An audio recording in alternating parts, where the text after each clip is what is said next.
G'day, ladies and gentlemen, and welcome to NAC TV's sort of combination of coffee chat and Neepawa Natives update. It is my pleasure to welcome Coach General Manager Ken Pearson from the Neepawa Natives today. Ken, thank you for joining us. Thanks for having me on, Wayne. So obviously, this is not what you envisioned 2 years ago coming to Neepawa, being faced with the whole COVID-19 situation.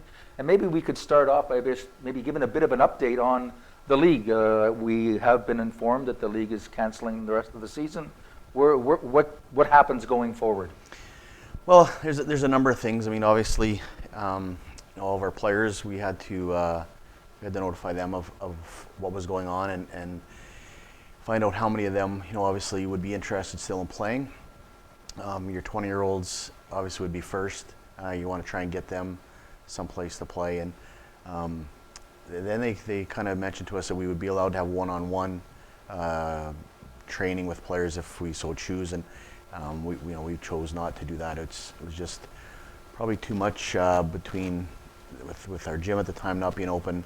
We thought that we would be able to, if we did bring them back, we could have some on-ice stuff and they could do some stuff in the gym. But unfortunately for us, that's not going to work. And so for now, we're trying to find places for our players to play.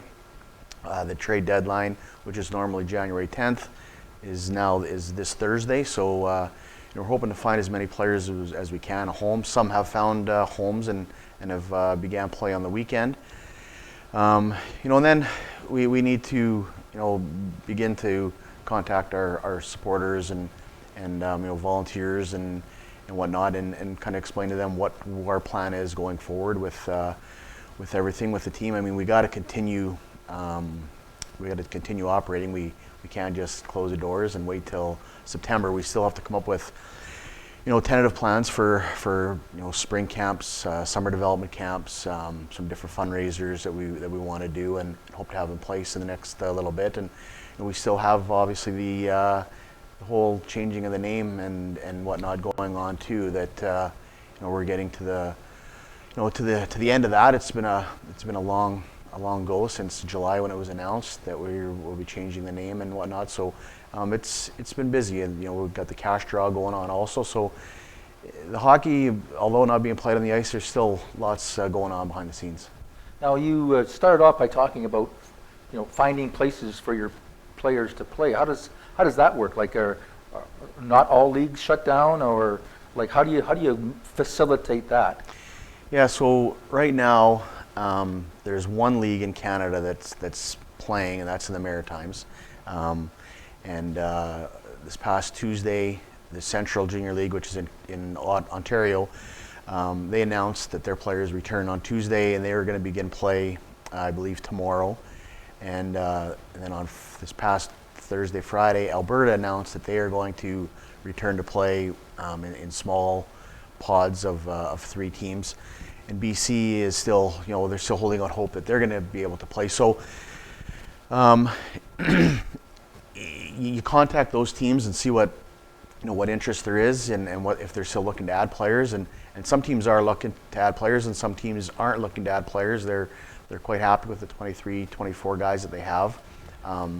Some of them had 25, 26 players, but with the Western Hockey League also returning, they had some players from the Western Hockey League that were in their camp, and those players have returned to their Western Hockey League teams. The Manitoba, 2 Manitoba teams, the Saskatchewan teams are all going to create a bubble and play in Regina, and the Alberta Western Hockey League teams are going to play just amongst themselves. So it's a lot of phone calls, trying to find out who, like I said, is looking for players, and there are some teams that still they were unsure at the time. And for us, we found we've got 3 of our guys that are playing on some teams. Thompson Finney has returned back to the Maritimes and is playing with the Valley Wildcats. Austin Klein is down in Charlotte playing for the Charlotte Rush in the United States League, and actually Eli Leifers joined the Northern Colorado Eagles on the weekend and played his first games on the weekend also. So we're still hoping that by Thursday we can find a few more spots for some guys to play. Well, that's great, because you really got to feel, especially for the 20-year-olds. You come into the 2021 season as a 20-year-old thinking this is my time to shine, and if I have desires to go on to further play hockey at a higher level, I've got to have a good year, and then through no fault of your own, the season is gone. And so it's great to see that some of those 20-year-olds are playing. And it's tough. They've had a real kick because like those 20-year-olds this season interrupted. Last season as 19-year-olds, their season was interrupted with the playoffs. The playoffs weren't played for the 19-year-olds, right? So they've had a real tough go, and you do feel for those kids. They're looking to go on to college or university, and the colleges have already made the decision that they're going to grant all their senior players another year of eligibility, and aren't looking to add any players at this time. So it's tough. Usually most teams in college will graduate anywhere from 5 to 7 seniors and bring in 5 new kids, and it's been a real battle this year to find places for our 20-year-olds to go with limited options because of the extra year that those players are getting in CIS. Right. So you talk about college teams generally graduating 5 or 6 seniors and then bringing more on. Mm-hmm. And of course, you already alluded to the fact that the trade deadline is coming up pretty soon for the Manitoba Junior Hockey League, and that puts you in a similar situation.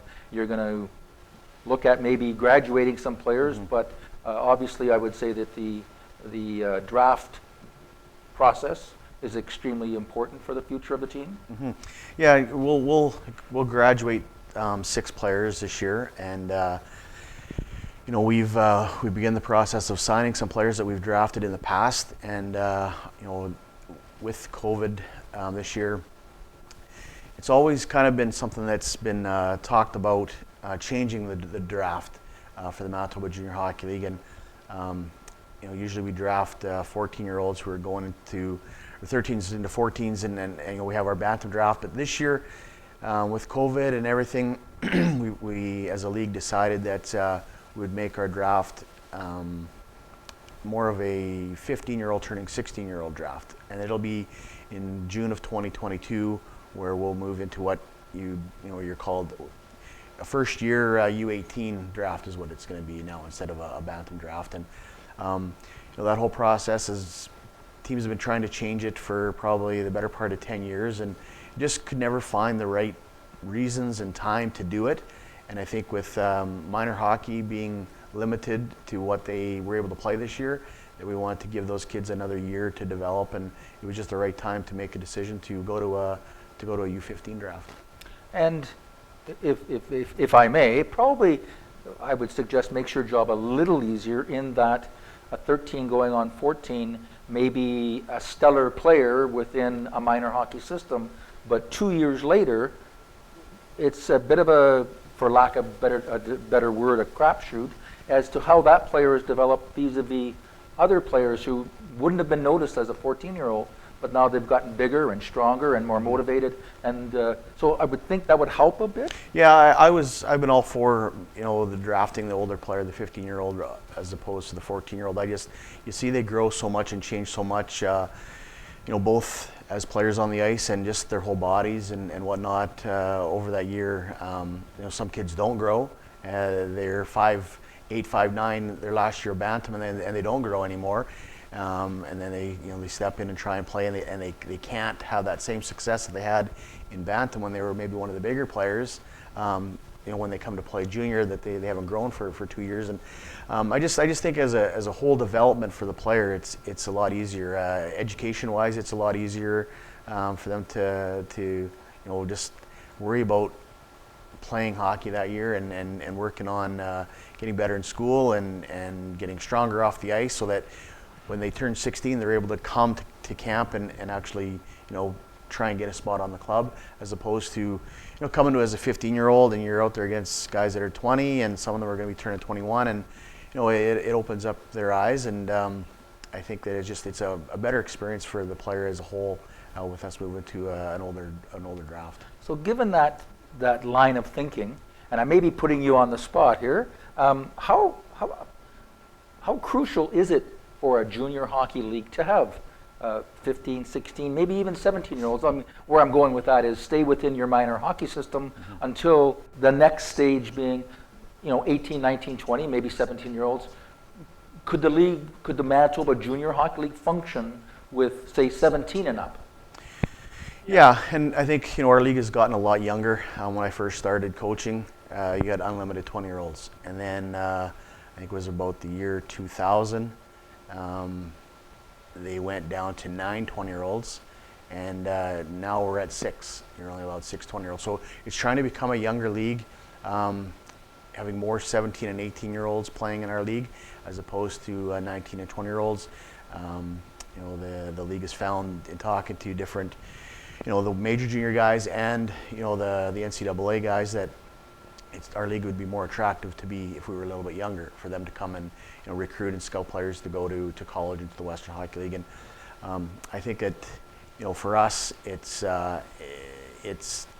trying to make sure that we don't take a young player too soon when they're 16 or 17 and hurt their development. But I think that for our league, it is a good thing to try and get a little bit younger. Every league seems to be getting a little bit younger. You look at the NHL. It used to be you were a free agent when you were 35, and that's when you hit the jackpot. And now once you get to be 31, they're looking to move on to something else. So I think it's good for our league to get younger and create a little bit more excitement. And I guess it's something that teams have had to kind of build their teams appropriately over some time with making sure that they didn't have too many 20-year-olds, because when you had 8 or 9, you were always having to replace 8 or 9 new kids, right? And it just makes it tough with everything on and off the ice, from billets to the billet families getting attached to kids, and you keep the player maybe around a little bit longer now, and they create a little bit more of a relationship. I know back when my sons were 12, 13, 14, there was always that debate: do I go major junior, the Western Hockey League, or do I play provincial tier 2, I guess, junior hockey, with a mind at going NCAA and an education route? Is that still necessarily true in this day and age? I know the Western Hockey League has really beefed up their educational plan. Yeah, I think that now, it seems like every player now, by the time they are 13, 14, 15, they have an advisor or an agent that helps guide them with the rules of both the major junior hockey and college hockey. And so by the time it comes to our draft usually follows the Western Hockey League draft. So usually you have a pretty good idea when you're heading into your draft which players are dead set on wanting to go and play in the Western Hockey League. And it probably helps you when it comes time to drafting players, which player you should choose. If you got player A and player B, and player B is a no, I'm not going to go to the Western Hockey League, and player A is 50-50, and they're both the same talent, you're probably going to pick player B because he's going to come and play for A for a couple of years. And I think that there's so much out there now for families and players on the internet to read up on all the rules and what they're allowed to do and what they can do and what makes them ineligible to play NCAA, and what they are able to get if they play in the Western Hockey League, which a lot of that stuff wasn't out 10, 15 years ago. Right. Now, with respect to the draft, every hockey team has auto protect players, and as I understand, that's players that have played in the minor hockey system in the community that the junior team is based. Now, that can be complicated too, can it not? If you have a player that is high caliber, that say plays in the Neepawa minor hockey system, you could auto protect them. Why would you, or why would you not auto protect someone like that? Well, I think there's two ways to look at their Wayne is, that player, if he is, someone that might go in the top, few rounds of the Western Hockey League, he might, and you have say 3 kids that show the caliber that's needed to play junior hockey. You got 3 players there, and the one guy is leaning towards go to the Western Hockey League, will be say a first or second overall pick. You may not auto protect him you may protect the other two guys that you know are going to play in your program, and be able to grow with them over time, and that they'll be able to step in and contribute and play for you for 2 or 3 years. But at the same time, there's also the other way to look at it is, if you do take that player that's potentially going to go in the top 5 picks of the Western Hockey League, that maybe he plays for you for a year and goes on and plays in the Western Hockey League for a year or two, and then he gets drafted in the NHL. It's just that whole development path coming from your junior team, how you help get him to that kind of the final level of play in the NHL. Okay, and then to sort of switch gears a bit here, you also mentioned that even though the season has been canceled this year, the club still exists, business still goes on. So I'd imagine that I don't think I'm saying anything that most hockey fans don't know. To maintain a junior hockey team in a relatively small market such as Neepawa is extremely difficult. And as general manager, a lot of the onus on making it happen falls on your shoulders. So how is that working for the Neepawa natives this year? Well, you know what, it has been a little bit difficult with trying to make everything work. I mean, there's bills that need to get paid, and you need to make sure that you look after your partners and sponsors that helped you get the season going. And we've continued to try and run it as close to a normal year as we could, obviously with minus the games. I mean, we still continue to have our 50-50 draws on Friday as if people were coming to a Friday night game. We continue to do that weekly. We've continued to have our cash lotto draw, which is going to be coming up in March, and we continue to sell tickets on that. And our online stuff with our store, selling clothing and apparel. We've really tried to push that stuff maybe a little bit more this year than we have in the past. And people have been very supportive of purchasing, whether it's a hat or a toque or a T-shirt.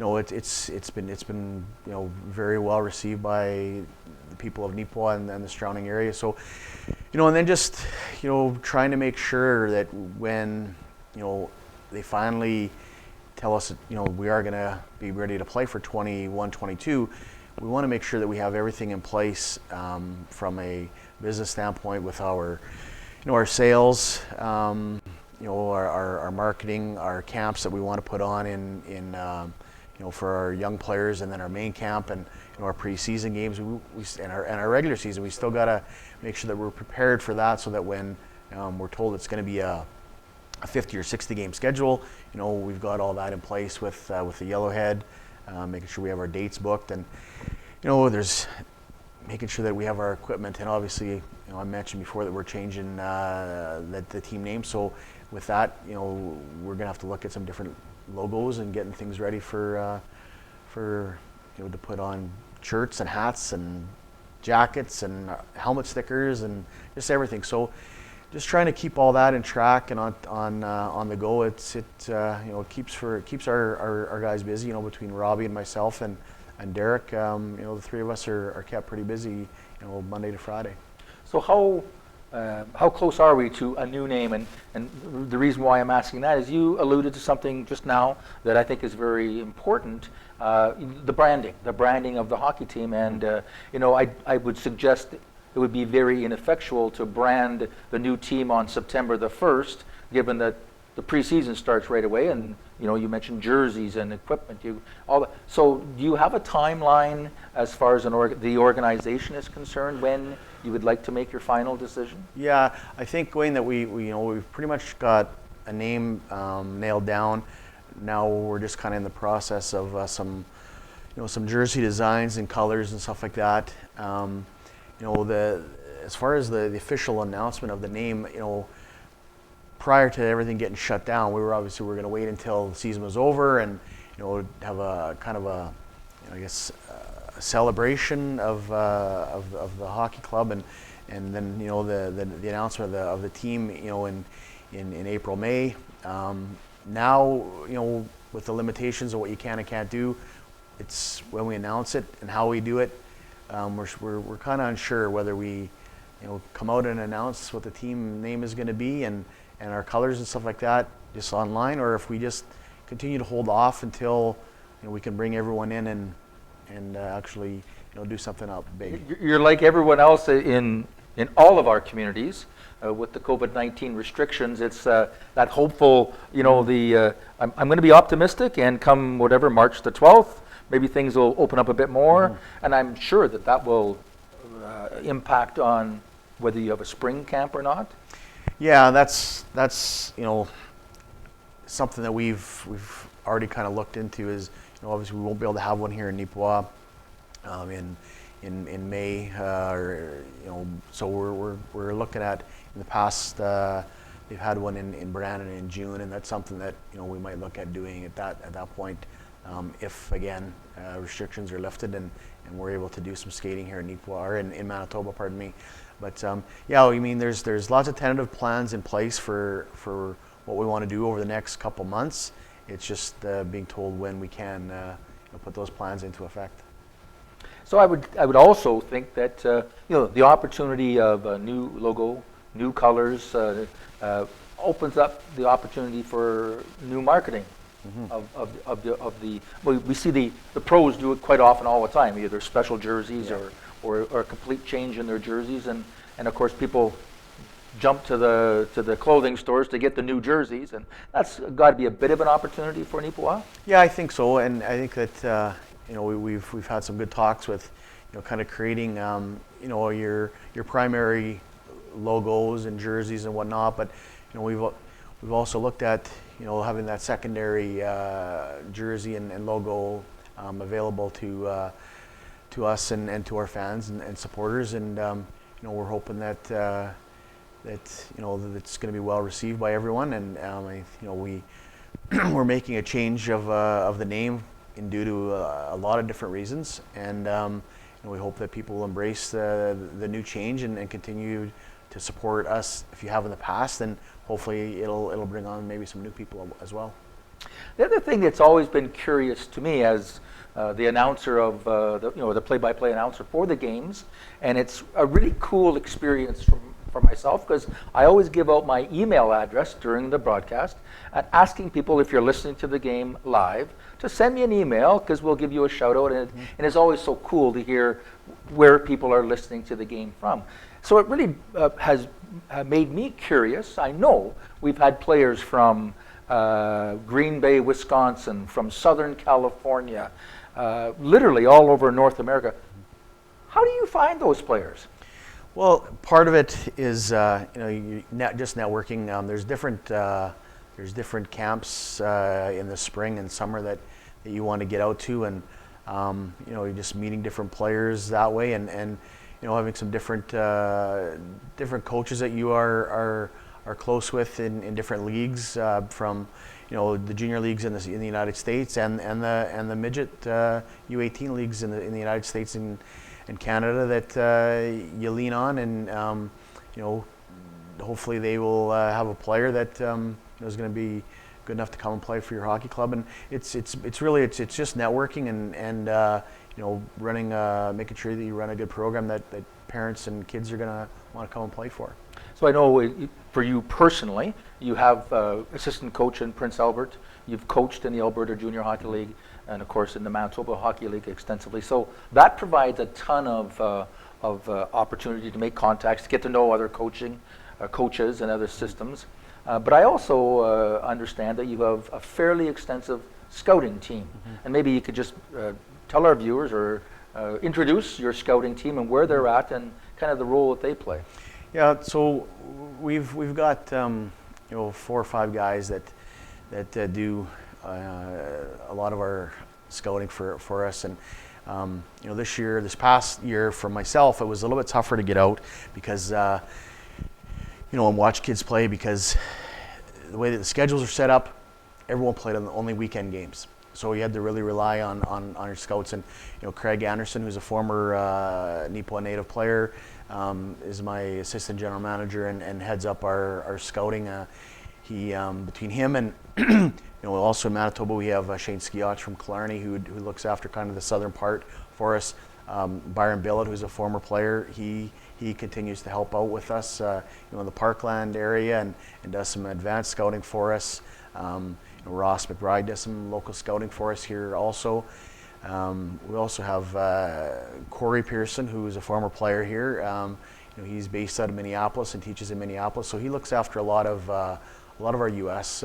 Scouting for us, and the connections that he has certainly helps us with our players from the Minnesota and Wisconsin areas. And so those are kind of the guys that we really lean on to bring players to Neepawa. And we've made a kind of a more of a concerted effort to look right in our own backyard here in Manitoba and try and get as many kids as we can from the Westman, Winnipeg type area, but also knowing that you got to dip your toe into Saskatchewan and Minnesota and North Dakota to try and find the right players too. Yeah, it's a great opportunity to bring young men, like I said, literally from all over North America to Neepawa, Manitoba, and I think all of us living here know what a gem of a community we have. Mm-hmm. And I'm sure that there's probably a lot of worries or trepidation from parents of kids in Wisconsin or Southern California. We're going to send our kid where? But I'm sure that 99 out of 100 or 999 out of 1,000 times that has turned out to be a very positive experience for those young fellows. Yeah, I think so. I think you're 100% right there, and I think as a general manager, and you talk to the parents and the players, you can tell them how great of a community is, how great the organization is, paint them a beautiful picture. But what I always like to tell them too is, if you'd like to talk to a player that's played here or a parent that's sent their boy to play here, let me know and I'll have them contact you, because they can talk about their experience and how they enjoyed their time in Neepawa and what it did for their son. So that's your players are your best recruiters. If they had come here and enjoy playing here and enjoy the community, it makes it that much easier to get the next guy to come and play here. Right, and of course the team, the management of the team, I would suggest puts a lot of effort into engaging the young men within the community in various roles. Maybe you could just quickly, I think we're just about at time, but explain what are some of the things that the young fellows are involved with in the community? There's a breakfast club that Landon Cameron runs that our players help out with in the past in the mornings and whatnot, and they read quite a bit to the schools, and we've got involved with the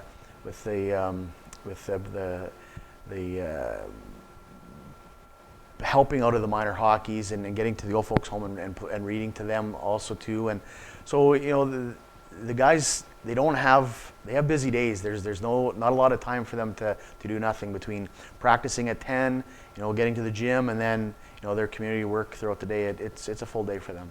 That's really excellent to hear.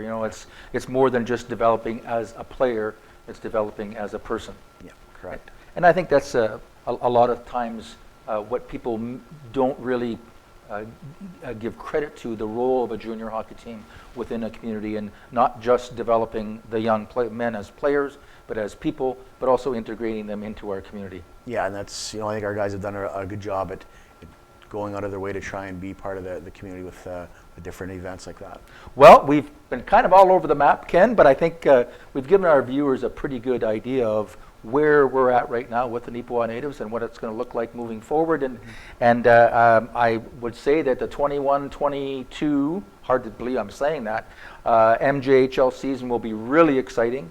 We're all looking forward to that. We wish you and the entire team the best of luck moving forward, and thank you for joining us today. Yeah, thanks again, Wayne, for having me on today. Okay, on behalf of Ken Pearson, the Neepawa Natives Hockey Organization, and NACTV, I thank you for joining us.